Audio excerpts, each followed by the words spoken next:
श्री दुर्गा शंकर मिश्र जी, अपर मुख्य सचिव बेसिक एवं माध्यमिक श्री दीपक कुमार जी, माध्यमिक और बेसिक शिक्षा विभाग से जुड़े हुए सभी अधिकारीगण, प्रदेश भर से आए हुए सभी हमारे शिक्षकगण और उपस्थित भाइयों बहनों, आज भारत के द्वितीय राष्ट्रपति, महान शिक्षाविद, महान दार्शनिक सर्वपल्ली डॉक्टर राधाकृष्णन जी की पावन जयंती है, जिसे पूरा देश बड़ी श्रद्धा और समर्पण के भाव से शिक्षक दिवस के रूप में आयोजित करता है। इस अवसर पर भारत माता के इस महान सपूत को, जिन्होंने अपना जीवन शिक्षा के लिए, शिक्षा जगत के लिए समर्पित किया था, उनके इस पावन जयंती के अवसर पर उनकी स्मृतियों को कोटि कोटि नमन करते हुए प्रदेश सरकार और प्रदेशवासियों की ओर से मैं उन्हें विनम्र श्रद्धांजलि अर्पित करता हूं।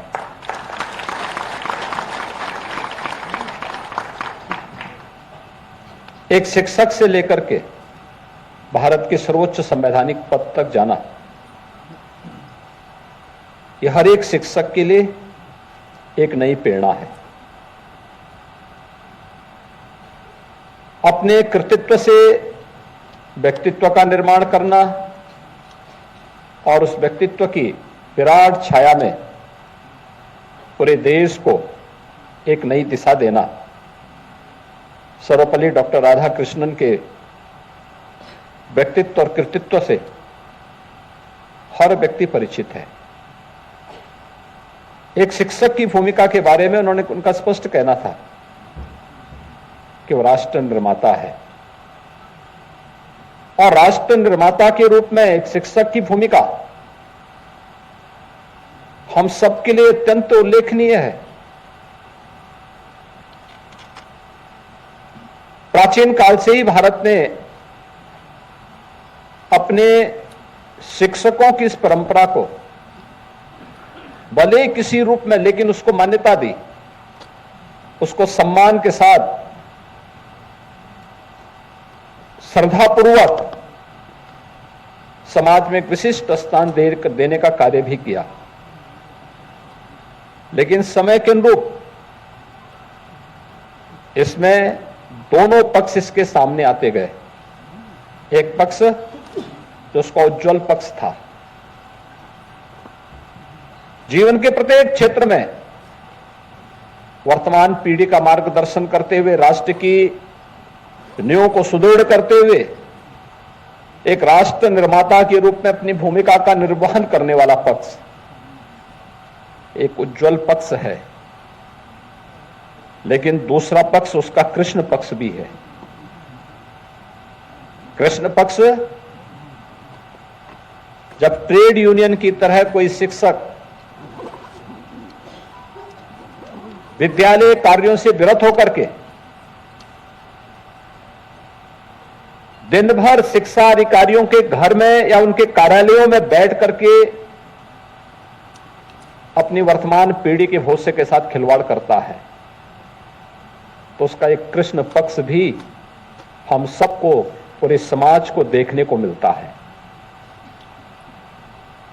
और समाज भी उस व्यक्ति को संदेह की निगाहों से देखता है, उनके प्रति कोई श्रद्धा भाव नहीं होता है।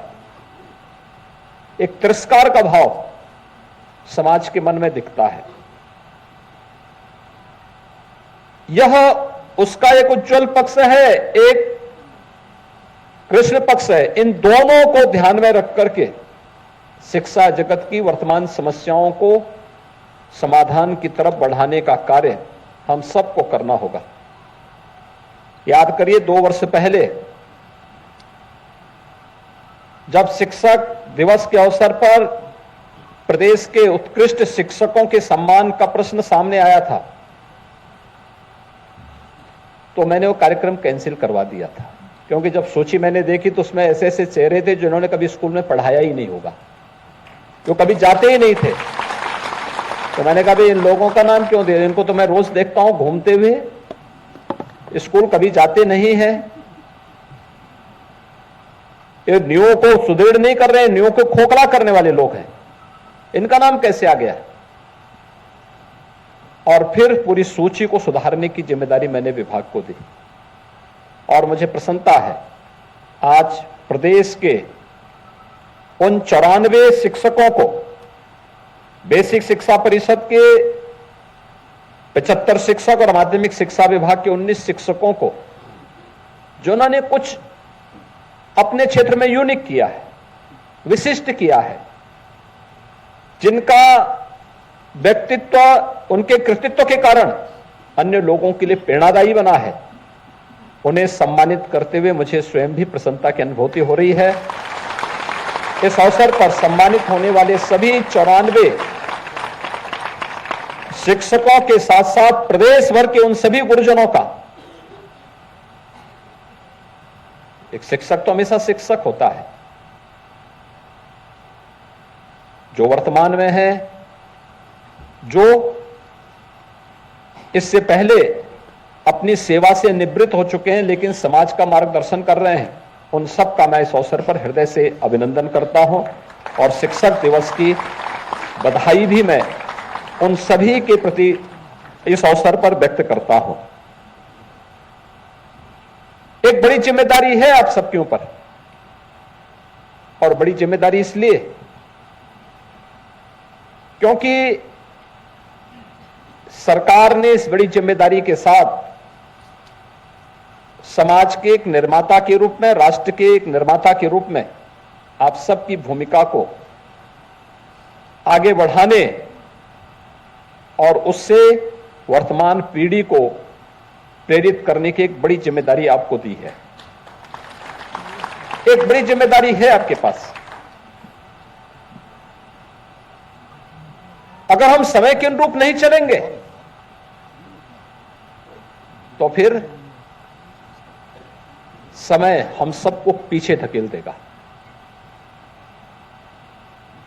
हम पिछड़ जाएंगे।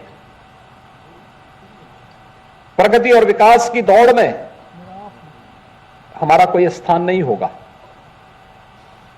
और विकास और प्रगति के इस दौड़ में हम पीछे न रह जाएं, हम अग्रिम पंक्ति में खड़े होकर के समाज को दिशा देते हुए रहें।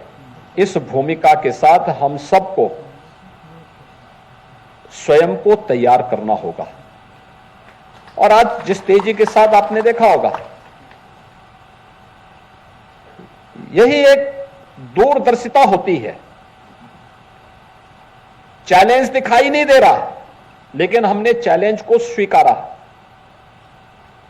जब प्रधानमंत्री मोदी जी ने 2014 में प्रधानमंत्री के पद का दायित्व संभाला, उस समय उन्होंने स्कीम कुछ जारी की, जैसे जनधन अकाउंट जारी किया। 48 करोड़ गरीबों के बैंक में खाते खोले गए। तो जिन लोगों में दूरदर्शिता नहीं थी, वे कहते थे सब खाली अमाउंट क्यों, खाली अकाउंट क्यों खोले जा रहे हैं, क्योंकि उनकी समझ में नहीं था कि इसका उपयोग कैसे किया जाना है। वे कहते थे कि ये सब गरीबों का अपमान हो रहा है। और उस समय विपक्ष के लोगों ने तमाम प्रश्न खड़े किए थे। उत्तर प्रदेश में भी लगभग 8.5 करोड़ गरीबों के बैंक में अकाउंट खोले गए। पहली बार इनके अकाउंट खुले थे, लेकिन जब 2020 में कोरोना महामारी आई थी और कोरोना महामारी में अगर इन 48 करोड़ परिवारों के बैंक में अकाउंट नहीं होते, अनुमान करिए अपने घर की किसी भी आवश्यकता के लिए, सरकार की किसी भी योजना का लाभ देने के लिए इनको बैंकों के पास जाना होता या राजस्व विभाग के कर्मचारी और अधिकारी को हर व्यक्ति के घर में पहुंचना होता। क्या स्थिति होती? हम कोरोना से निपटते कि उनके घर में चेक लेके दौड़ते और फिर वह व्यक्ति बैंक में बैग जमा करने के लिए आता। क्या स्थिति होती? लेकिन जनधन अकाउंट ने डीबीटी के माध्यम से एक क्लिक किया, एक साथ करोड़ों लोगों के खाते में पैसा चला गया। मीडिएटर भी समाप्त। जो बीच के दलाल हुआ करते थे उनकी दुकानें बंद हो गई, लेकिन एक गरीब को योजना का पूरा लाभ मिलता हुआ दिखाई दिया। और केवल उसी स्तर पर नहीं, हर स्तर पर हम देखते थे। खासतौर पर निराश्रित महिलाओं के मुद्दों को लेकर के, वृद्धजनों के पेंशन के मुद्दे को लेकर के हम देखते थे। 300 रुपया महीना पेंशन मिलता था, 6 महीने का पेंशन एक साथ जाता था, तो उसमें से बाबू अपना शेयर मांगता था, क्योंकि चेक देना है 1800 रुपए का चेक, उसमें से 500 रुपए का घूस दो। आज तो कोई घूस नहीं मांग सकता, क्योंकि पैसा उनके हाथ से दूर जा चुका है। अब पैसा यहां से एक क्लिक किया जाता है, एक साथ 1 करोड़ परिवारों के खाते में पैसा चला जाता है और धनराशि भी बढ़ी है। डिजिटल पेमेंट के साथ सबको जोड़ा गया। डीबीटी के माध्यम से धनराशि का अंतरण उनके अकाउंट में होना शुरू हुआ। दूरदर्शिता नहीं होती तो कोरोना से हम बाद में लड़ते, पहले तो बैंकों में मारपीट होती। और इसमें राहत कार्य की बात तो दूर, हम किसी को कुछ नहीं दे पाते। अनेक स्कीम चलाई गई। युवाओं के लिए प्रधानमंत्री मुद्रा की योजना चलाई गई, पीएम स्टार्टअप की योजना चलाई गई, महिला और दलित उद्यमियों के लिए भी पीएम स्टैंडअप की योजना प्रारंभ की गई। अनेक कार्यक्रम इस रूप में चले। आज के दिन पर 2,61,00,000 किसान हैं जो प्रधानमंत्री किसान सम्मान निधि का लाभ प्राप्त कर रहे हैं। और डीबीटी के माध्यम से प्रधानमंत्री जी हर तीसरे महीने, हर चौथे महीने उस राशि को एक क्लिक से देश के 12 करोड़ किसानों तक उस राशि को पहुंचा देते हैं। यानी 1 मिनट भी नहीं लगता है पैसे को उस लाभार्थी किसान के खाते में पहुंचने में। यह है टेक्नोलॉजी। समय के अनुरूप चलना, उसके अनुरूप देखना और उसके अनुरूप कार्य करना। मुझे लगता है कि शिक्षा भी, राष्ट्रीय शिक्षा नीति कोरोना कालखंड में सन 2020 में लागू हुई और इससे जुड़े हुए अनेक कार्यक्रम लागू किए गए। लगातार बेसिक शिक्षा परिषद ने, माध्यमिक शिक्षा परिषद ने इस दिशा में कार्य प्रारंभ किया और मुझे प्रसन्नता है आज इसी कार्यक्रम को आगे बढ़ाते हुए प्राथमिक विद्यालय में बेसिक शिक्षा परिषद के द्वारा 2,09,000 से अधिक विद्यालयों को 2,09,000 से अधिक टैबलेट वितरित करने की कार्रवाई का शुभारंभ हुआ है। यानी हर विद्यालय को 2-2 मिलेंगे। इसका मतलब 1,04,000 से अधिक विद्यालय ऐसे होंगे जिनको 2-2 टैबलेट वहां उपलब्ध होंगे, जिनका उपयोग उस विद्यालय में जो भी इस सरकार से जुड़े हुए, जो भी बेसिक शिक्षा परिषद से जुड़े हुए कंटेन होंगे, उन सब के बारे में जानकारी लेने और विद्यालय की गतिविधियों की जानकारी भी उसके माध्यम से अपलोड करने में वहां मदद मिल पाएगी और इसका बेहतर उपयोग आप वहां के माध्यम से कर पाएंगे। आज इस कार्य का शुभारंभ हो रहा है। यह बेसिक शिक्षा परिषद के द्वारा किया गया एक बड़ा अभियान है, चलाया गया एक बड़ा अभियान है। बेसिक शिक्षा परिषद को इसके लिए हृदय से धन्यवाद देते हुए सभी विद्यालयों को मैं इसके लिए भी बधाई देता हूं। टेक्नोलॉजी में अब कोई आपका मुकाबला नहीं कर पाएगा। लोग भी बेसिक शिक्षा परिषद, जब आपके हाथ में टैबलेट होगा ना, लोगों को एक विश्वास होगा कि हां, बेसिक शिक्षा परिषद के शिक्षक भी अब जानकारी रखते हैं और वह हर प्रकार से पारंगत है। नए नए कंटेंट मिलेंगे देखने के लिए, नई चीजें मिलेंगी, देश और दुनिया के बारे में बहुत कुछ जानने को मिलेगा। दूसरा, 880 आईटीसी लैब्स का भी शुभारंभ आज यहां पे हो रहा है। यानी यह एक कार्यक्रम भी शिक्षा विभाग के द्वारा प्रारंभ किया जा रहा है और साथ साथ 18,381 उच्च प्राथमिक विद्यालय और कस्तूरबा गांधी विद्यालयों में यह स्मार्ट क्लास की कार्रवाई का भी शुभारंभ हो रहा है। उत्तर प्रदेश ने पिछले 6 वर्ष में शिक्षा के क्षेत्र में एक नई दिशा दी है।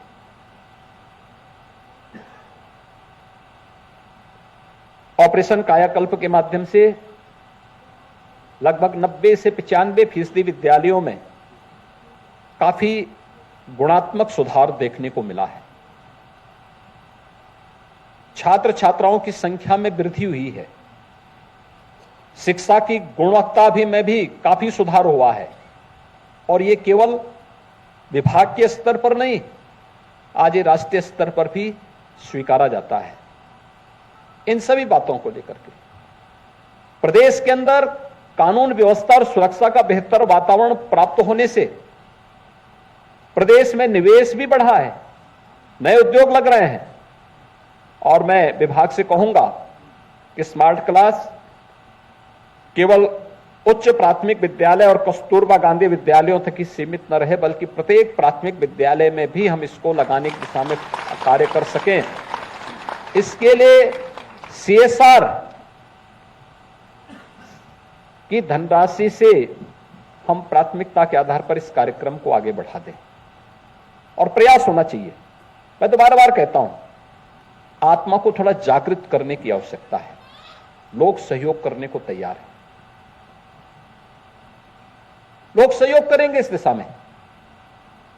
पुरातन छात्रों का सम्मेलन हो जाए, उन पुरातन छात्रों से, गांव से जुड़े हुए लोगों से, शिक्षा विभाग और प्रशासन से जुड़े हुए अधिकारियों से, जनप्रतिनिधियों से, किसी से भी आप कह देंगे कि स्मार्ट क्लास को वहां पे स्थापित करने में कोई समस्या नहीं, बहुत महंगा भी नहीं।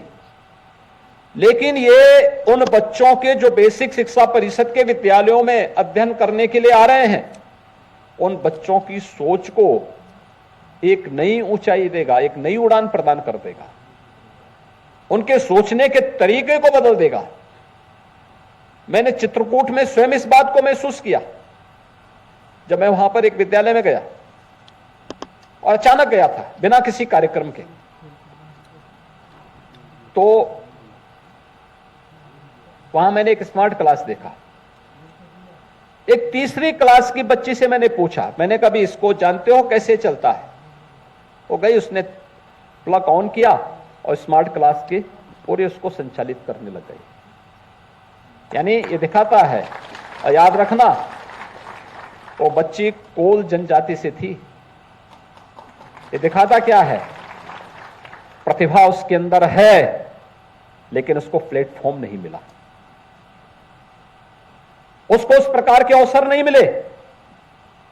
परिणाम क्या था कि अब तक हम उसको ये मानते थे कि ये तो पिछड़ी है, ये बनवासी है, जनजाति है, ये नहीं सीख पाएगा।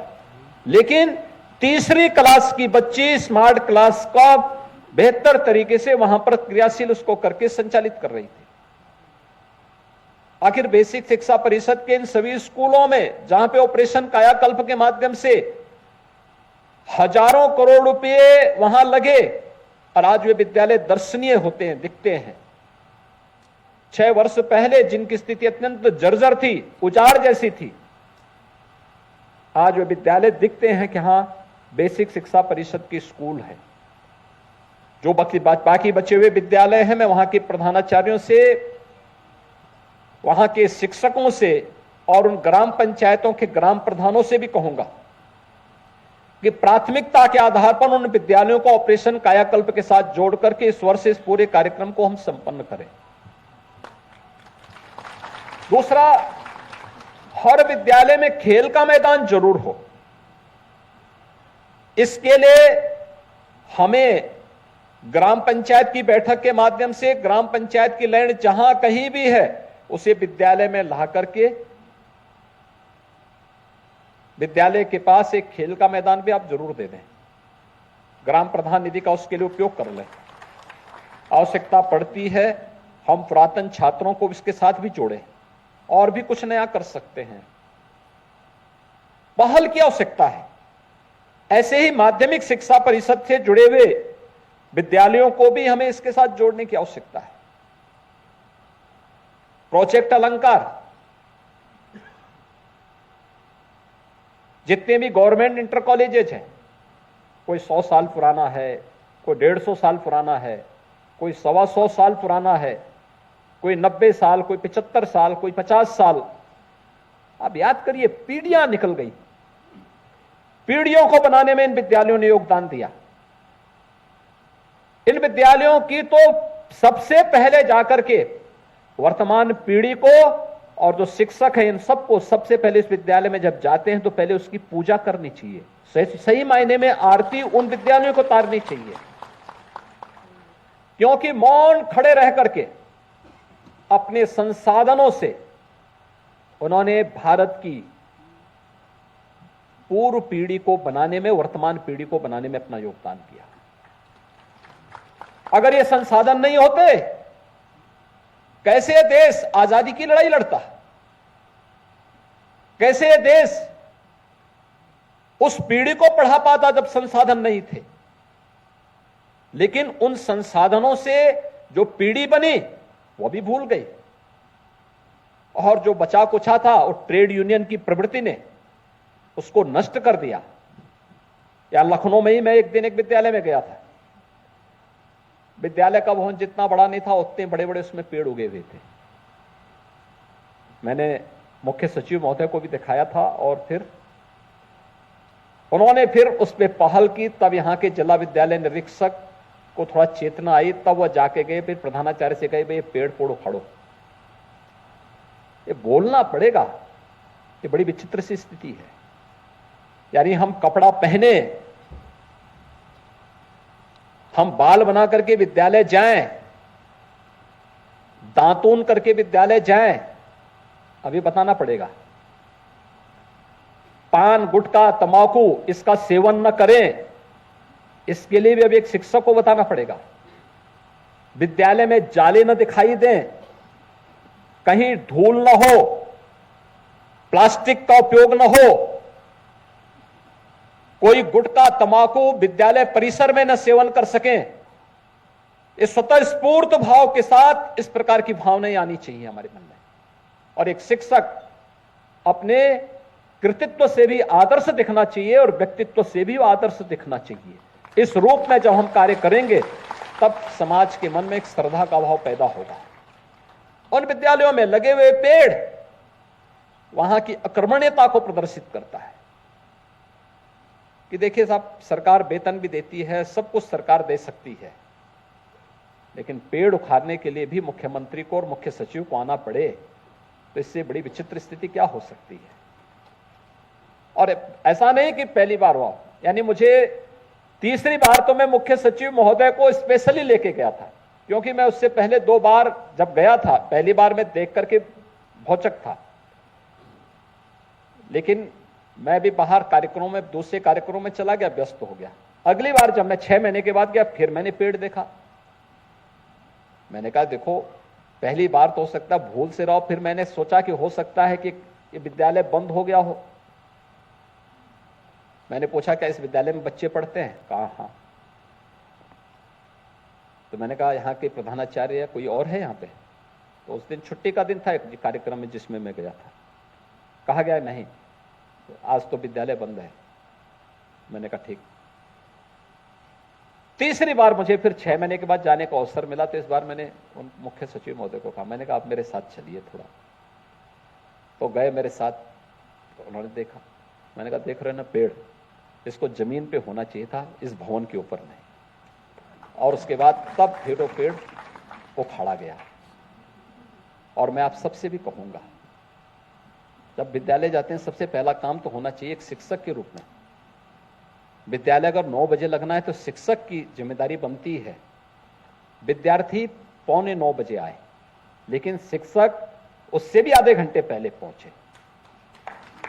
उसको 7:15 बजे तक, 8:30 बजे तक हर हाल में वहां पहुंचना चाहिए। और प्रधानाचार्य का दायित्व बनता है वह शिक्षकों से 15 मिनट पहले पहुंच जाए, उससे 15 मिनट पहले पहुंचे। क्योंकि जब ये प्रवृत्ति आप तय करेंगे, समय से पहले आने की प्रवृत्ति तय करेंगे, तब आप उस विद्यालय के बारे में कुछ सोच रख पाएंगे। हर दिन बैठना, प्रतिदिन के कार्यक्रम को तय करना, विद्यालय बंद होने के पहले वहां के कार्यक्रमों को अगले दिन के कार्यक्रम के साथ जोड़ करके फिर इस व्यवस्था को आगे बढ़ाना। ये चीजें जब होंगी तब जाके आप देख सकते हैं। अलग अलग शिक्षक को अलग अलग जिम्मेदारी दो, अलग अलग व्यक्ति अलग अलग जिम्मेदारी का निर्वहन कर सकता है। और राष्ट्रीय शिक्षा नीति ने तो आपके सामने इतने अच्छे अवसर दिए हैं कि आपके पास यानी इतने अच्छे अवसर हो सकते हैं, आपके मन में जो कुछ भी नयापन है करने के लिए, उसको आप राष्ट्रीय शिक्षा नीति के माध्यम से प्रत्येक छात्र छात्रा के व्यक्तित्व के निर्माण के लिए अपने योगदान के रूप में स्मरणीय बना सकते हैं। और उस दिशा में नए प्रयास की आवश्यकता है। बहुत कुछ हो सकता है। आखिर बेसिक शिक्षा परिषद हो या माध्यमिक शिक्षा परिषद, माध्यमिक शिक्षा में, माध्यमिक शिक्षा का तो ये शताब्दी वर्ष है। और मैं धन्यवाद दूंगा, शताब्दी वर्ष में मात्र 15 दिन में परीक्षा और 14 दिन में परिणाम 56 लाख बच्चों का नकल विहीन परीक्षा के माध्यम से माध्यमिक शिक्षा परिषद ने दिया। ये चेंज है, ये परिवर्तन है। ये परिवर्तन हर स्तर पर दिखना चाहिए। और स्किल डेवलपमेंट के कार्यक्रमों को जोड़ना, स्किल डेवलपमेंट के लिए आपसे ये अपेक्षा नहीं हो सकती कि बेसिक शिक्षा परिषद के विद्यालयों में हम अलग अलग उसके साथ जोड़ें, लेकिन छोटे छोटे कार्यों के साथ हम बच्चों के मन में एक रुचि जागृत कर सकते हैं। मॉडल बनाना, मिट्टी के ही मॉडल बनते हैं, वह नए बच्चों के लिए या उन मॉडल्स को जो आप 3री, 4थी, 5वीं क्लास के बच्चों को पढ़ाएंगे, बताएंगे आम कैसे बनता है, आम में कैसा कलर होना चाहिए। अगर मिट्टी के ही अगर आप बना करके और आंगनबाड़ी में उपलब्ध करवा देंगे तो उस नए बच्चे के लिए भी, प्री प्राइमरी में जो बच्चा आएगा उसको सीखने के लिए होगा आम का ये मॉडल है, वो देख लेगा हाँ ये आम है। आपने सेब का मॉडल उसको बनवाने में योगदान कराया कि भाई ऐसे सेब बनता है, ये सेब की आकृति होती है। और जब मिड डे मील आपका वितरित होता है, किसी दिन सेब खिलाया उसको भी, तो सेब का स्वाद कैसा होता है, सेब का कलर कैसे होता है, सेब की साइज क्या होती है दिखा देंगे तो आसानी से उसको बना भी देगा। वो मॉडल बनाएगा, आप प्री प्राइमरी में बच्चों को उस मॉडल को गिफ्ट भी दे दीजिए। यानी दोनों काम हो सकते हैं आपके। ऐसे ही अन्य कार्यों के लिए भी आप वहां पे नई नई चीजें दें। 1 डिस्ट्रिक्ट 1 प्रोडक्ट में क्या है, उस जिले की यूनिक प्रोडक्ट को हम वहां पर उसके बारे में कुछ नई जानकारी, प्रारंभिक जानकारी देने के लिए हम कर सकते हैं। हम ये नहीं कह रहे हैं कि आप कोई वर्कशॉप बड़ी खोल दीजिए, वहां पर कोई ग्लास के आइटम बनाना शुरू करिए, लेकिन है क्या इसके बारे में जानकारी तो होनी चाहिए। मॉर्निंग असेंबली होते होगी, बच्चों को बताइए पहले नियमित रूप से दांतून करते हैं कि नहीं करते हैं, स्नान करते हैं कि नहीं करते हैं, कपड़े साफ सुथरे होने चाहिए। इन सब की जानकारी देने के बाद, असेंबली के कार्यक्रम को वहां संपन्न करने के बाद, फिर कुछ जनरल नॉलेज की बातों को भी अगर बच्चों को आप बताइए, तो देश की राजधानी कहां है बच्चे को जानकारी होनी चाहिए, प्रदेश की राजधानी कहां है लोगों को जानकारी होनी चाहिए। मैं तो बहुत भौचक था। मेरे पास एक बहुत उच्च शिक्षण संस्थान से जुड़े हुए एक सज्जन आए, मैंने उनसे पूछा भी कैसे चल रहा है, उन्होंने कहा बहुत अच्छा चल रहा है। मैंने कहा आप बड़े हो गए हैं, क्या बच्चों से कभी इंटरेक्शन भी होता है? उन्होंने कहा होता है। एक बार मैंने किया था। मैंने कहा क्या किया था? कहा कि मैंने उनसे पूछा कि वे श्रीमती इंदिरा गांधी कौन है, तो उन्होंने, बच्चे मेरे पर सामने आके कह रहे थे, कहते हैं कि साहब ये महात्मा गांधी की पौत्री है। मैं बहुत चकता। मैंने कहा आपने कुछ बताया नहीं उन बच्चों को? मैंने कहा स्पेशल क्लास लीजिए उनका। फिर मैंने कहा भी, और कहा कि मैंने उनसे पूछा कि भाई, और एनसीआर का है, याद रखना, कि मैंने उनसे पूछा कि भाई राजघाट में, तो उन्होंने कहा साहब मुर्दे जलाए जाते हैं। ये स्थिति थी। यानी ये आपका जनरल नॉलेज, आप देना क्या चाहते हैं। और इसीलिए मेरी आप सबसे विनम्र अपील होगी, आग्रह होगा कि हम लोग वर्तमान पीढ़ी को बनाने के लिए जितनी मेहनत हो सकती है, मॉर्निंग असेंबली जब होती है, प्रार्थना सभा जब होती है विद्यालयों की, वहां पर नियमित रूप से कुछ ना कुछ पाठ्यक्रम का हिस्सा बताएं। एक नए सिरे से पीढ़ियों को बनाने का कार्य आप कर रहे हैं। पीढ़ी बनेगी, वह पीढ़ियां आपको जीवन भर याद करेंगी। हम लोगों ने स्वयं, मैं इस चीज को अनुभव करता हूं, अगर हमारे स्कूली शिक्षक नहीं होते, हम लोग इस रूप में नहीं हो पाते, आगे नहीं बढ़ पाते। और इसीलिए जब मैं कई वर्षों के बाद अपनी जन्मभूमि में गया था गत वर्ष, तो मैंने अपने सभी स्कूली शिक्षकों को बुला के उनका सम्मान किया, क्योंकि मैं जानता हूं उनका उस समय किया गया योगदान हम लोगों के व्यक्तित्व के निर्माण करने और हमें चुनौतियों से जूझने की एक नई प्रेरणा देता रहा। वे सुविधाभोगी नहीं थे। कम संसाधनों में, अल्प वेतन में उन लोगों ने उस समय मेहनत की, तब पीढ़ियां बनी। और यही कार्य आप भी कर सकते हैं। आप भी उस रूप में लोगों के लिए वंदनीय बन सकते हैं। और मुझे पूरा विश्वास होगा है कि आप सभी लोग इस कार्य में अपने कार्यों को आगे बढ़ाने का कार्य करेंगे। आज यहां पर जिन 94 शिक्षकों को सम्मानित किया गया है, वे सब अपने कार्यों के माध्यम से अगले वर्ष अन्य लोगों को भी इसके लिए प्रेरित करेंगे। और एक मेरिट तय होनी चाहिए पहले से, पूरे कार्यक्रमों के साथ इसको जोड़ करके हम आगे बढ़ाएंगे तो उसके बहुत अच्छे परिणाम आएंगे। मैं एक बार फिर से आज के इस अवसर पर प्रदेश भर के सभी गुरुजनों का, सभी शिक्षकों का इस अवसर पर अभिनंदन करता हूं और विश्वास व्यक्त करता हूं कि आपका व्यक्तित्व और आपका कृतित्व वर्तमान और भावी पीढ़ी के लिए प्रेरणादायी बन सके। इस विश्वास के साथ आप सबके प्रति मेरी शुभकामनाएं। धन्यवाद। जय हिंद। बहुत बहुत धन्यवाद माननीय। तो तस्वीरें आपको दिखा रहे थे, मुख्यमंत्री योगी आदित्यनाथ संबोधित कर रहे थे। आज शिक्षक दिवस है और इस मौके पर कई टीचर्स को सम्मानित किया गया और ये तस्वीरें आपको दिखा रहे हैं जब शिक्षकों का सम्मान करते हुए मुख्यमंत्री योगी आदित्यनाथ को आप देख सकते हैं। कुल 94 शिक्षक जिन्हें सम्मानित किया गया अच्छी शिक्षा के लिए, और साथ ही संबोधन में कई बड़ी बातें मुख्यमंत्री योगी आदित्यनाथ की तरफ से भी कही गई। और साथ ही जिस तरह से शिक्षा के क्षेत्र में भी डिजिटल अब काफी ज्यादा आगे बढ़ता जा रहा है और ऑनलाइन क्लासेस भी हो रही हैं, जिस तरह से डिजिटल को बढ़ावा दिया जा रहा है उस पर भी मुख्यमंत्री योगी आदित्यनाथ ने अपनी बात रखी।